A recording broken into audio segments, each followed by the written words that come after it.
Livro: Mentes Tranquilas, Almas Felizes. Tenha uma vida à prova de conflitos e descubra os benefícios da paz interior. Autora: Joyce Meyer. Introdução. Fomos criados para viver no amor e na alegria dos relacionamentos harmoniosos, livres da discórdia, da confusão e da mágoa. Deus quer nossa vida livre da divisão, quer que vivamos em paz uns com os outros, porém, uma vida assim escapa à maioria. Em vez disso, conflitos trazem o caos, deixando-nos feridos e alienados uns dos outros.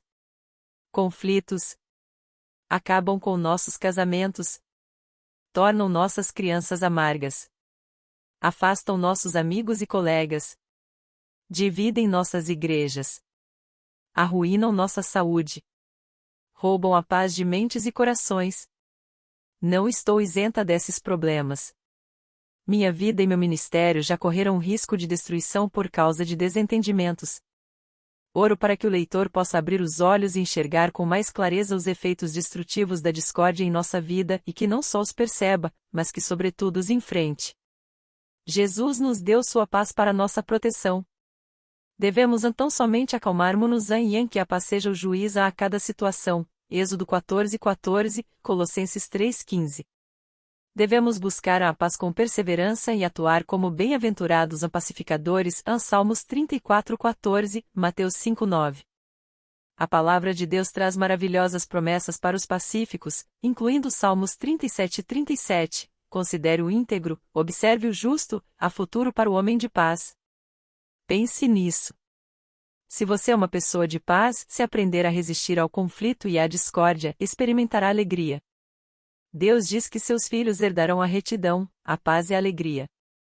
O reino de Deus consiste nessas três virtudes, mas poucos dos que afirmam que Jesus é seu Salvador realmente vivenciam tais benesses cotidianamente.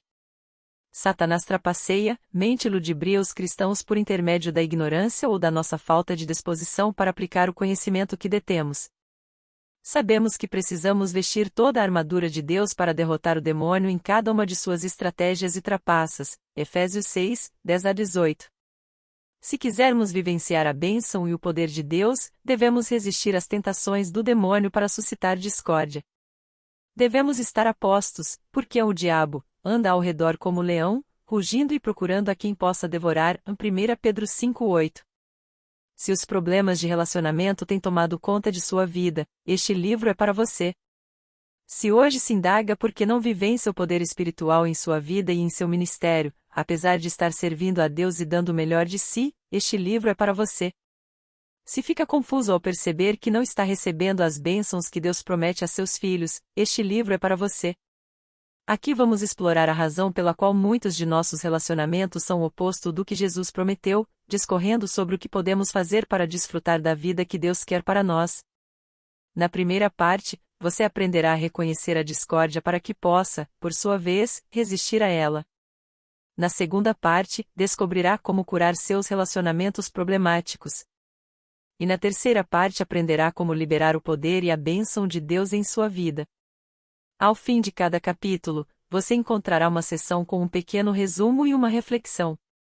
Essa seção foi projetada para ajudá-lo a aplicar as percepções apresentadas a cada capítulo, fornecendo-lhe as chaves para discernir as raízes e os sintomas dos conflitos e das discórdias, para que possa desfrutar de relacionamentos livres de problemas. Continue a ler e aprenda como sua vida e seus relacionamentos podem ser plenos de harmonia, poder e bênção. Parte 1. Identificando os sinais. Capítulo 1. Por que minha vida é tão difícil? Uma noite, meu marido Dave e eu fomos buscar um casal a fim de levá-los para jantar. Estivemos na casa deles somente uma vez, e já havia se passado um bom tempo desde essa primeira visita. No caminho, Dave virou-se para mim: acho que não lembro como chegar à casa deles. Tudo bem, eu lembro. Logo respondi, e comecei a orientá-lo. Porém, Dave se mostrou hesitante com as minhas instruções, confessando sua preocupação. Retruquei: Dave, você nunca ouve o que eu digo. O tom de minha voz e minha linguagem corporal mostraram a ele que eu não gostava de ser desafiada. Como eu insistia, Dave enfim concordou em seguir o caminho que eu indicava. Informei que nossos amigos moravam em uma casa marrom em uma rua sem saída no fim da rua tal e tal. Continuei passando instruções a cada curva.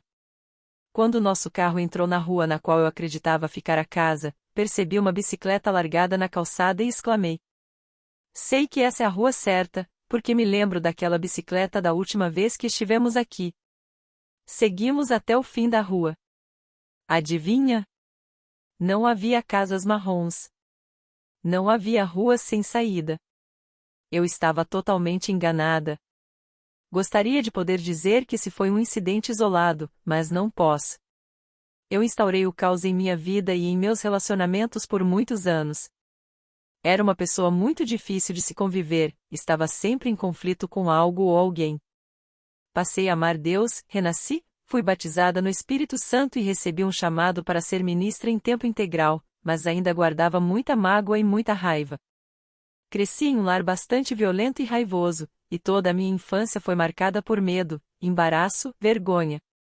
Meu pai abusou de mim de vários modos, sexual, física, verbal e emocionalmente, desde que eu tinha 3 anos até eu sair de casa, aos 18. Ele nunca me tomou à força, mas me forçou a fingir que eu gostava do que ele estava fazendo. Ele usava de força e intimidação para controlar tanto a mim quanto aos outros membros da família. Quando fiz 18 anos, deixei a casa dos meus pais enquanto meu pai estava no trabalho. Pouco depois, casei-me com o primeiro jovem que demonstrou algum interesse por mim. Meu primeiro marido era manipulador, ladrão e trapaceiro, e estava sempre desempregado. Ele me abandonou na Califórnia com nada mais que 5 centavos e uma caixa de papelão com garrafas de refrigerante. O abuso, a violência, as mentiras e a manipulação que eu tive que suportar deixarão-me fora de controle, mas, é claro, não podia admitir isso. Nem podia admitir a intensa raiva que sentia. Encarava a vida e as pessoas com amargura. Tinha raiva dos que levavam suas vidas felizes e que não tinham passado pela dor que eu enfrentará. Não sabia como receber o amor, as graças e a misericórdia de Deus ou de qualquer pessoa. Mesmo após casar-me com Dave, continuei a fazer tudo o que podia para controlar as pessoas e as circunstâncias de minha vida para que eu nunca mais voltasse a ser magoada tão profundamente. É claro que isso não funcionou muito bem. Todos os meus relacionamentos eram exaustivos e estressantes, e eu não conseguia compreender o porquê. Tampouco compreendia por que meu ministério não estava crescendo nem sendo abençoado, apesar de todos os esforços e orações de minha parte e de Dave. Mas comecei a crescer no meu relacionamento com o Senhor, e Ele começou a operar em minha vida. Ao estudar Sua palavra e todas as Suas promessas sobre a paz, eu vim a desejar isso para minha vida, e o Espírito Santo começou a mostrar-me que a discórdia era a causa de meus problemas. Aprendi a reconhecê-la e resisti-la. Agora encaro a discórdia como uma perigosa rival que causará destruição se a deixar sem controle. Assim como eu, muitos estão vivenciando a devastação causada pela discórdia, mas sem reconhecê-la como a raiz de seus problemas. Colocam a culpa nos outros ou em Satanás, mas não se dão conta de que têm o poder de dizer sim ou não à discórdia. Em vez de manter os conflitos afastados, abrem a porta para cada um deles, e depois se questionam por que suas vidas são tão difíceis. Aprendendo a reconhecer a discórdia. O dicionário define discórdia como luta, conflito acalorado e com frequência violento, disputa amarga, uma batalha entre rivais, ou dissensão. Outras palavras usadas para descrever o termo são querela, rivalidade, bate-boca, altercação, discussão, provocação ou em litígio. Eu defino discórdia tanto como um desentendimento acalorado, implicante e combativo, como uma tendência raivosa. A Bíblia tem muito a dizer sobre discórdia e disputas em geral, que são, na verdade, a mesma coisa, e aponta a discórdia como fonte de muitos outros tipos de problemas. O apóstolo Tiago escreveu: pois onde há ciúme, inveja e disputa, ambição egoísta, aí há confusão, insatisfação, desarmonia, rebelião, e toda espécie de males. Tiago 3,16. Também podemos ler em Hebreus 12, 14 a 15, esforcem-se para viver em paz com todos e para serem santos, sem santidade ninguém jamais verá o Senhor. Cuidem uns dos outros para que ninguém se exclua da graça de Deus em seu favor imerecido e bênção espiritual, que nenhuma raiz de amargura, rancor ou ódio brote e cause perturbação, contaminando muitos. Grifo da autora. A discórdia leva ao ressentimento, ao rancor, à amargura ou ao ódio. Se não a confrontarmos, ela destrói e devasta. Causa problemas e traz tormenta aos membros e à liderança da igreja, criando obstáculos para o trabalho de Deus e contagiando o povo. Se uma praga mortal se abatesse sobre uma casa, o departamento de saúde a colocaria em quarentena. Avisos públicos alertariam sobre os perigos daquela casa. A ninguém seria permitido aproximar-se ou entrar ali, pelo risco de contaminação e também de violação. Temos que ser vigilantes da mesma forma em se tratando de eliminar a discórdia.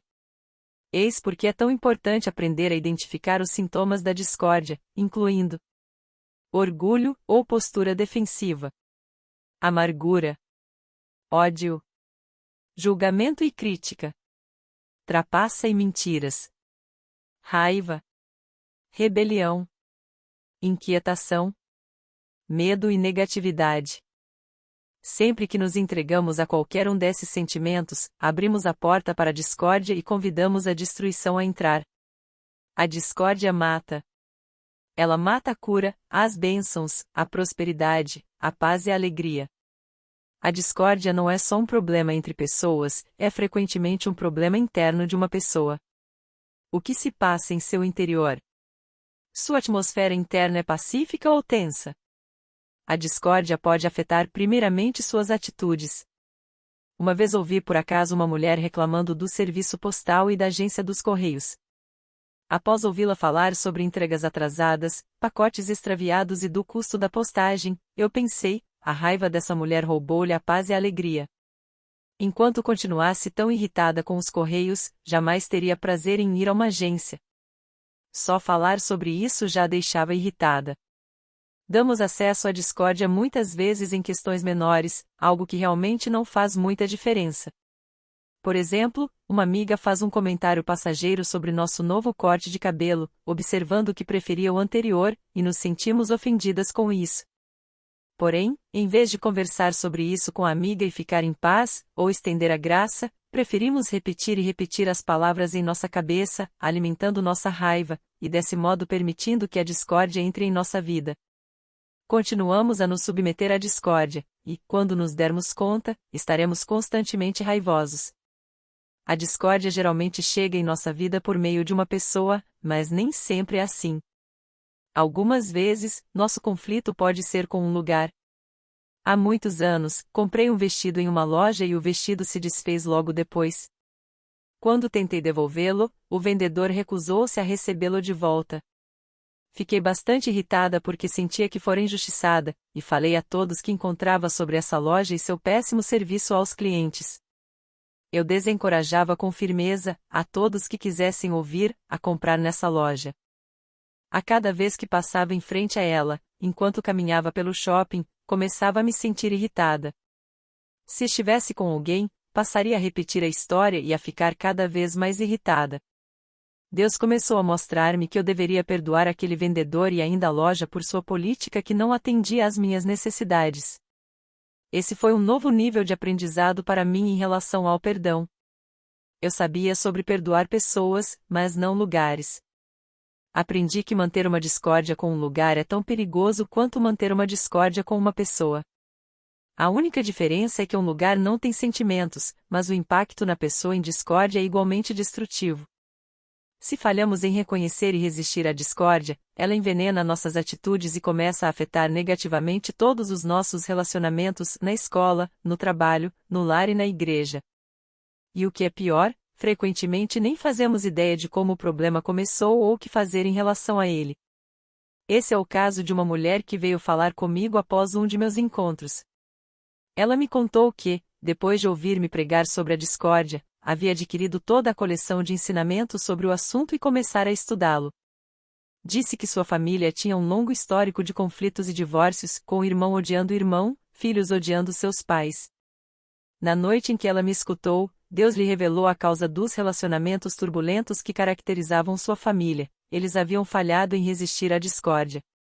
Assim, as reuniões familiares eram cheias de dissensões, contrariedades e raiva. Ela me confidenciou que não queria seguir vivendo em um estado de conflito, por isso havia escutado a série aprendendo a reconhecer a discórdia e a resisti-la. Com o passar do tempo, sua vida e seus relacionamentos tornaram-se mais pacíficos.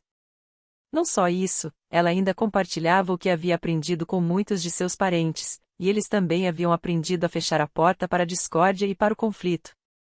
Um a um, muitos deles libertaram-se porque aprenderam a verdade sobre a natureza destrutiva da discórdia. Jesus disse: "Se vocês permanecerem firmes na minha palavra, verdadeiramente serão meus discípulos. E conhecerão a verdade, e a verdade os libertará." João 8, 31-32. Confrontando a discórdia, abraçando a paz. A discórdia espalha-se como uma infecção ou uma doença altamente contagiosa. Muitos ficam contaminados ou maculados por ela. É por isso que Dave e eu trabalhamos duro para mantê-la fora de nosso lar. Por termos personalidades muito diferentes, muitas vezes deixamos de pensar ou ver as coisas da mesma maneira. Ainda assim, aprendemos a conversar com calma e profundidade sobre nossos desentendimentos, tomando cuidado para não deixar que o orgulho, o ressentimento, a amargura, o ciúme ou a raiva fiquem entre nós. Também fazemos um esforço consciente para evitar rupturas nos ministérios Joyce Meyer. Quando as pessoas vêm trabalhar conosco, enfatizamos durante o treinamento que não toleraremos discórdias e ensinamos que fiquem atentas aos menores sintomas, tal como o julgamento e a crítica, para que possam fechar a porta para toda dissensão e aprender a dirigir suas opiniões ao Senhor ou à pessoa responsável por suas reclamações e não aos outros funcionários. Instruímos essas pessoas a caminharem em paz com os outros funcionários, a serem abundantes na misericórdia e rápidos em ignorar as ofensas. Queremos que nosso lar e nosso ministério sejam locais onde reinem a paz e a harmonia. Oro para que ao fim deste livro você esteja tão sequioso por paz que fará o que for preciso para impedir conflitos.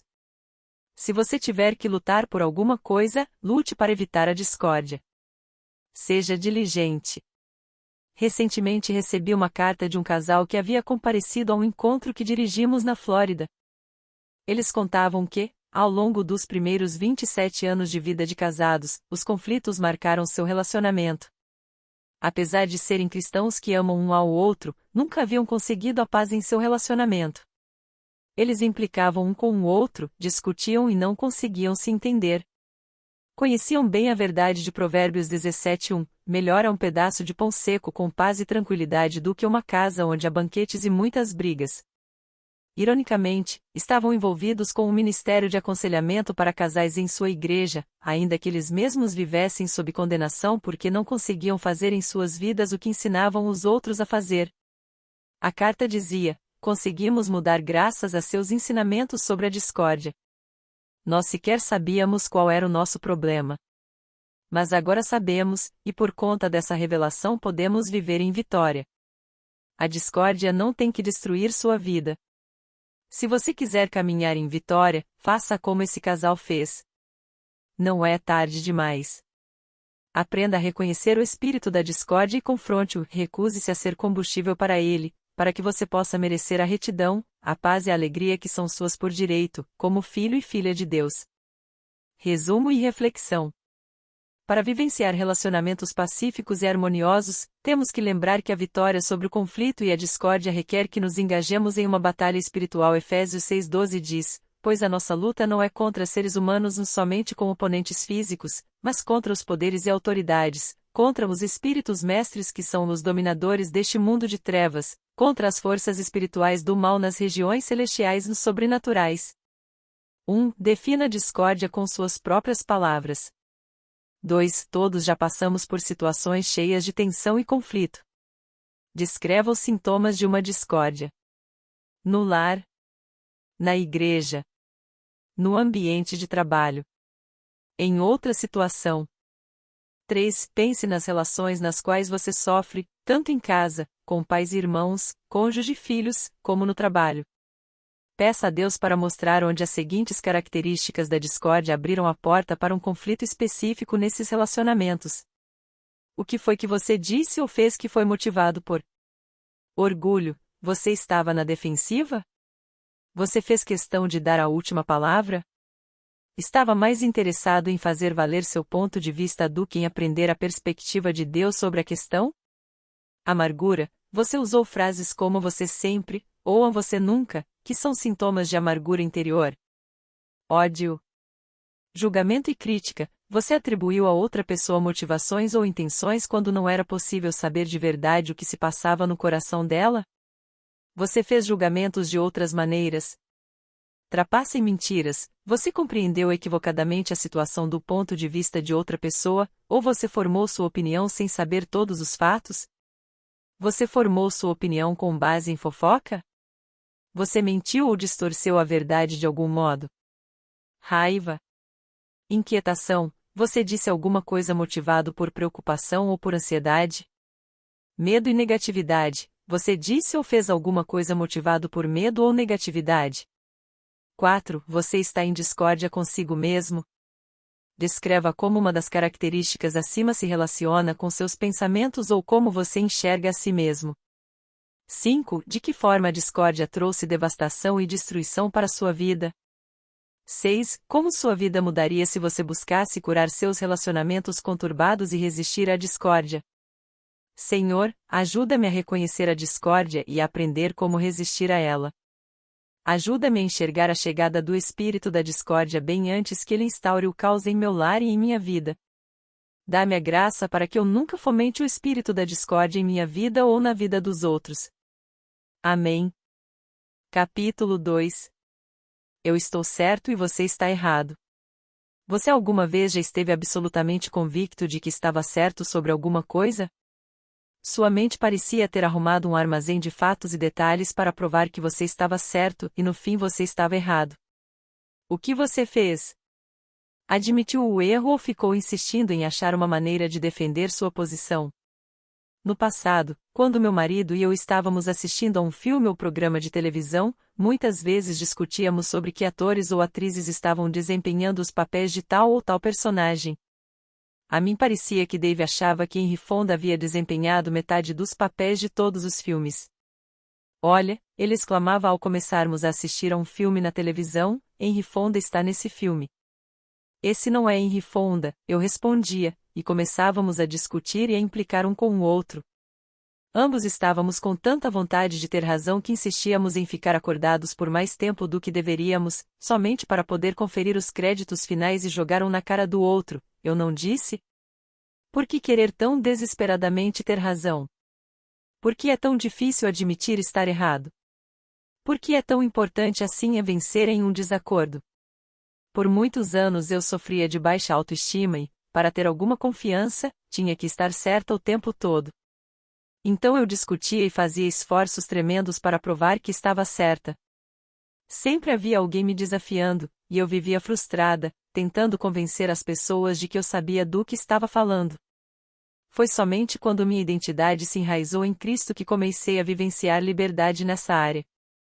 Agora sei que meu valor não está em toda essa aparente segurança, mas sim no fato de que Jesus me ama o suficiente para morrer por mim e oferecer-me uma relação pessoal com Ele. Por que eu tinha de estar certa? Porque meu orgulho estava em risco. O orgulho quer desesperadamente fingir que é bom, fingir que é inteligente, quer ser admirado. É como está dito em Obadias 3, a arrogância do seu coração o tem enganado. O orgulho nos engana e nos faz pensar que estamos certos, quando estamos de fato errados. O orgulho quer desesperadamente dar prazer à carne a qualquer custo. A carne, se não estiver sob o controle do Espírito Santo, faz tudo o que estiver ao seu alcance para conseguir o que quer, dê-me o que quero, quando eu quero, do jeito que eu quero, e agora. Esse é o grito de todos nós, alienados do Espírito de Deus. O orgulho não pode conduzir-nos à vitória. Não há esperança de paz sem uma disposição para humilharmos-nos. A palavra de Deus ensina que o orgulho leva à destruição. O orgulho vem antes da destruição, o espírito altivo, antes da queda, Provérbios 16:18. O orgulho quer arrasar com o outro para erguer a si mesmo. Quando temos orgulho em nosso coração, nossas palavras tornam-se julgadoras e desagregadoras, provocando todo tipo de insatisfação e problemas em nossos relacionamentos. Corações arrogantes, palavras desagregadoras. As palavras são receptáculos de poder, mas podem conter tanto a força criativa quanto a destrutiva. Contém a força de Deus ou a força de Satanás. A resposta calma desvia a fúria, mas a palavra ríspida desperta a ira. Provérbios 15:1. E ao falar amável com seu poder de cura é árvore de vida. Provérbios 15:4. Uma resposta suave traz a paz no meio da turbulência. Um falar amável é poder de cura. Tiago nos alerta sobre o poder negativo das palavras, que podem causar mágoa e desagregação. A língua é um fogo, é um mundo de iniquidade.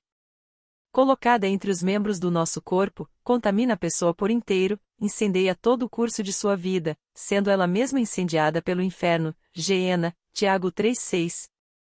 As palavras erradas ou as palavras ditas no momento errado podem certamente começar o fogo, particularmente quando são palavras de julgamento, crítica, fofoca e maledicência. O julgamento diz: você tem um defeito e eu, não.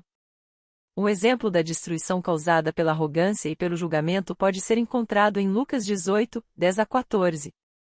2 homens subiram ao templo para orar, um era fariseu e o outro, publicano, coletor de impostos. O fariseu, em pé, orava no íntimo: Deus, eu te agradeço porque não sou como os outros homens, ladrões, corruptos de corpo e alma, adúlteros, nem mesmo como este publicano. Jejuo 2 vezes por semana e dou o dízimo de tudo quanto ganho. Mas o publicano meramente ficou à distância. Ele nem ousava olhar para o céu, mas batendo no peito, dizia: Deus, tem misericórdia de mim, que sou pecador. Eu lhes digo que este homem, e não o outro, foi para casa justificado, perdoado e tornado reto diante de Deus. Pois quem se exalta será humilhado, e quem se humilha será exaltado. Perceba que o orgulho irá nos perseguir mesmo na privacidade da oração. Falamos a nós mesmos que estamos orando sobre os defeitos de outra pessoa, mas talvez estejamos operando com base no espírito crítico e de julgamento que Jesus condena. Porém, antes que nosso orgulho nos leve a apontar um dedo em julgamento ao fariseu dessa parábola, deixe-me fazer uma pergunta. Não somos também culpados, às vezes, quando se trata de discutir a Bíblia? Uma pessoa pensa determinada coisa, outra acredita em outra. Dizemos uns aos outros: sua interpretação está errada. Ficamos insistindo em nossos argumentos e tentando convencer o outro. Logo são ditas palavras que não poderão ser retiradas, e os relacionamentos são danificados. Há algum tempo, contratamos 3 novos funcionários para os ministérios Joyce Meyer, todos muito jovens e precisando de alguns anos para crescer junto ao Senhor. Logo após terem começado, recebi relatórios de que outros funcionários naquele departamento sentiam conflito e desagregação entre esses 3 novos funcionários, por conta de seus debates sobre vários trechos da Bíblia. Dave e eu conversamos com esses 3 funcionários e, felizmente, eles receberam nossas correções. A porta para as discussões estava fechada, e a discórdia cessou. Fim do livro Amostra. Adquira o livro completo. Link na descrição.